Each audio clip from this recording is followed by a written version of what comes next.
Smart science! Let's try to defy gravity. You will need 3 identical knives, 3 identical bottles, an empty glass, and a glass full of water. Place the 3 bottles so they are in a triangle at equal distance apart. Weave the knives together so each knife goes under one and over another.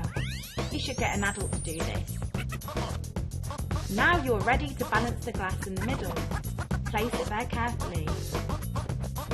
Look how it stays balanced. Now try pouring the water into the glass. Wow. You're not really defying gravity. This is a case of balancing forces. The knives are being pushed both upwards and downwards at the same time, which means they are easily able to balance the weight.